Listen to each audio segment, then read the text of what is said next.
शिमला शहर को सुंदर बनाने का एक मुख्य जो स्रोत है वो है सहब के कर्मचारी। जब जब भी नगर निगम को कोई पुरस्कार राष्ट्रीय और प्रदेश प्रदेश स्तर पर मिले हैं, इसमें पूरे सभी नागरिकों का योगदान तो ज़रूर रहा, लेकिन सबसे महत्वपूर्ण योगदान रहा सहब कर्मियों का, क्योंकि घर घर जाकर कूड़ा इकट्ठा करना और उस कूड़े का पूरा निस्तांतरण करना और इस शहर को स्वच्छ और साफ रखना, इसमें निश्चित तौर से जो उनका योगदान है उसको अनदेखा नहीं किया जा सकता है। लेकिन दुर्भाग्यवश जो योगदान वो दे रहे हैं उसके अनुरूप जो उनको सुविधाएं मिलनी चाहिए, उनकी ज़िंदगी में जो तब्दीली होनी चाहिए, उनकी ज़िंदगी जो बेहतर होनी चाहिए, उनके लिए जो सुविधाएं जो उपलब्ध होनी चाहिए, उसमें बहुत सारी कोताही है। अभी सहब कर्मचारियों के विषय पर, और सहब की जब हम बात करते हैं तो सहब में जो घर घर कूड़ा उठा रहे हैं वो लोग, प्लस उसी सहब के अंतर्गत नगर निगम के दायरे में काम करने वाले आउटसोर्स के कर्मचारी भी हैं, सैकड़ों में। सहब के अलग से हैं, आउटसोर्स के अलग से हैं, और सहब से ही जिनको तनख्वाह भी दी जाती है, जो हमारे सड़कों को साफ़ करने वाले, साफ़ सफाई करने वाले लोग और अन्य लोग भी जो सहब के दायरे में काम करते हैं। इन सभी लोगों की मांगों को लेकर एक 32 सूत्रीय मांग पत्र जो है नगर निगम प्रशासन को दिया गया था, जिस पर जो है पिछले कुछ महीनों से लेबर ऑफिस में वार्तालाप चल रही है। लेकिन हकीकत ये है कि उन मीटिंगों में कोई भी जो मुख्य अधिकारी है, चाहे कमिश्नर हैं, चाहे एडिशनल कमिश्नर हैं, चाहे कोई उस ओहदे का अधिकारी जो कि निर्णय ले सकता है लेबर ऑफिस में, वो नहीं आते हैं और एक क्लर्क के लेवल के, अकाउंटेंट के लेवल के आदमी को वहाँ भेज देते हैं जो निर्णय नहीं ले सकता है।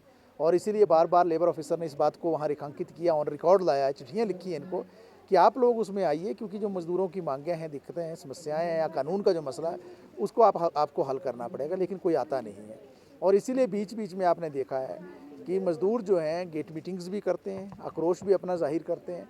अभी एक मुख्य मुद्दा जो आ गया शहर के अंदर वो है QR कोड का, जो स्कैनिंग की बात की जा रही है, या बायोमेट्रिक उसको कहा जा रहा है, या दूसरी और चीज़ें कहा जा रहा है। मुझे बताइए, 2.5 करोड़ रुपया आप इस बात के लिए खर्चने को तैयार हैं कि आप स्कैनर्स लगाएंगे, लेकिन मज़दूर को जो बोनस मिलना चाहिए वो बोनस जो है अभी जो नगर निगम प्रशासन दे रहा है वो बोनस है केवल 1500 रुपया महीने साल का, जबकि नियम के अनुसार, क्योंकि जिस तरीके से तनख्वाह होती है उस अनुसार बोनस का जो निर्धारण होता है।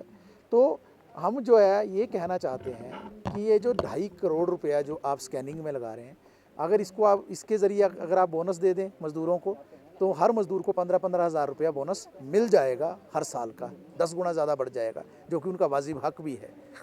दूसरी ओर इसी पैसे से 150 नए कर्मचारी लगाए जा सकते हैं, जिससे काम और अच्छा हो, बेहतर हो। आपको याद होगा जब ये सहब सोसाइटी में गार्बेज कलेक्शन का जब काम शुरू हुआ था, उस दौरान एक मज़दूर के लिए 80 घर निर्धारित थे, आज 250 घर हो गए।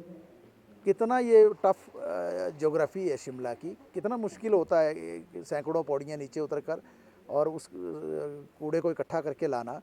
तो आप काम का बोझ तो बढ़ा रहे हैं, 80 से 250 घर आपने कर दिए, नई नियुक्तियां आप कर नहीं रहे हैं, मज़दूरों की तनख्वाह उस रूप में आप बढ़ा नहीं रहे हैं, बोनस में आप बढ़ोतरी कर नहीं रहे हैं। 4/9/14 का सवाल आया था, चलो बाद में उन्होंने इस विषय में जो हस्तक्षेप किया, लेकिन हमारा अभी भी ये मानना है कि जो छुट्टियाँ मज़दूरों को मिलती हैं, छुट्टियाँ नहीं मिलती हैं। छुट्टियाँ अगर लेता है मज़दूर तो उसका वेतन काटा जाता है, और मज़दूरों से अगर कोई छुट्टी जाना चाहता है और चला गया, उसका वेतन तो अलग से कटा, लेकिन जो उसकी जगह काम करने आ रहा है मज़दूर, उससे जो एक्स्ट्रा काम कराते हैं, कानून क्या कहता है कि अगर ओवर टाइम काम करवाएंगे डबल ओवर टाइम का भुगतान होगा।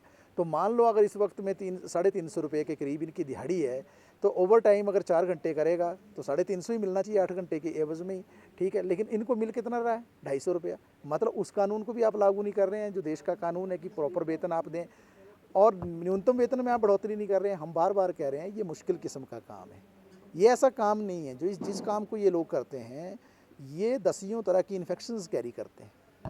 तरह तरह की इन्फेक्शंस इनके कपड़ों से ना केवल इनके शरीर में जाती हैं बल्कि इनके घर तक पहुंचती हैं। दसियों तरह की बीमारियां इनके परिवारों को लगती हैं, और जितनी ज़िंदगी इन्होंने जीनी है उतनी ज़िंदगी को ये मज़दूर नहीं जी पाते हैं। तो छुट्टियों का सवाल आज खड़ा है, वेतन बढ़ोतरी की बात आज हम कर रहे हैं। हम ये कह रहे हैं कि सहब सोसाइटी को ही मर्ज करना चाहिए नगर निगम के अंदर। मुझे बताइए, सहब सोसाइटी को बनाने का औचित्य क्या है जब नगर निगम का पक्के किस्म का काम है, पूरी ज़िंदगी चलना है ये काम।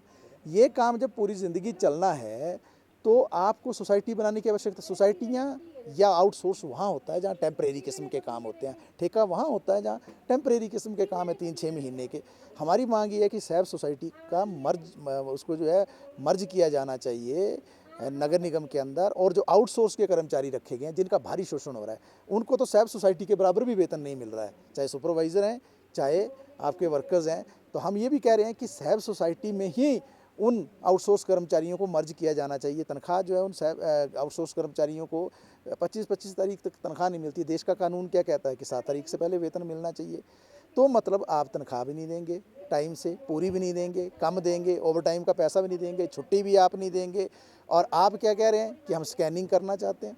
स्कैनिंग तो इस बात की होनी है, अब प्रशासन की स्कैनिंग होनी है एक्चुअल में कि क्या आपने कानून को लागू किया कि नहीं। स्कैनिंग इनकी इस बात को लेकर होनी है, क्या आप बंधुआ मजदूर समझते हैं, क्या मजदूरों को गुलाम समझते हैं क्या। 80 घर से आप 240 घर में ले गए मजदूरों से काम करवाते करवाते, लेकिन आपने कभी भी उनकी मांगों को पूरा नहीं किया। अपने चहेतों को फ़ायदा पहुंचाएंगे, इस पैसे का दुरुपयोग करेंगे जो सैफ सोसाइटी के ज़रिए आता है गार्बेज कलेक्शन से, लेकिन मजदूरों के लिए आप लगाने को तैयार नहीं है।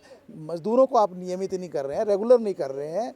तो ये सारे विषय हैं जिन विषयों को लेकर जो लड़ाई चल रही है। और हम यही कहना चाहते हैं कि जो आज के इस आम सभा के माध्यम से हमने एक आंदोलन का आगाज़ किया है। 2 और 3 अगस्त को 2 दिन जो है हम गेट मीटिंग करेंगे नगर निगम के दफ्तर के बाहर। इन 2 दिनों के अंदर अगर सकारात्मक बातचीत जो है नहीं होती है, जो बार बार तर्क दिया जाता है एजीएम एजीएम एजीएम, एजीएम आपने कराई ही नहीं है 7 साल से। आप बोलते हैं हम एजीएम में समस्याओं का हल करेंगे। आप ही तो एजीएम करवाओगे ना, आप एजीएम क्यों नहीं करवा रहे 7 साल से। कहाँ से मजदूर की समस्या हल होगी, आपकी नालायकी है। और जब आपने एजीएम नहीं कराई तो आप समझ लीजिए ये सैफ सोसाइटी भी एग्जिस्ट नहीं कर रही है, क्योंकि एजीएम के बगैर सैफ सोसाइटी नहीं चलती। और दूसरी बात मैं भी कह दूं, सैफ सोसाइटी को चलाने के लिए जो इन्होंने लाइसेंस लेना था लेबर ऑफिस से वो लिया नहीं है। इसका मतलब सैफ सोसाइटी कानून के दृष्टिगत एग्जिस्ट नहीं करती है कानून की भाषा में। तो मतलब ये कर्मचारी सैफ सोसाइटी के नहीं है, ये नगर निगम के हैं कानून की परिभाषा में।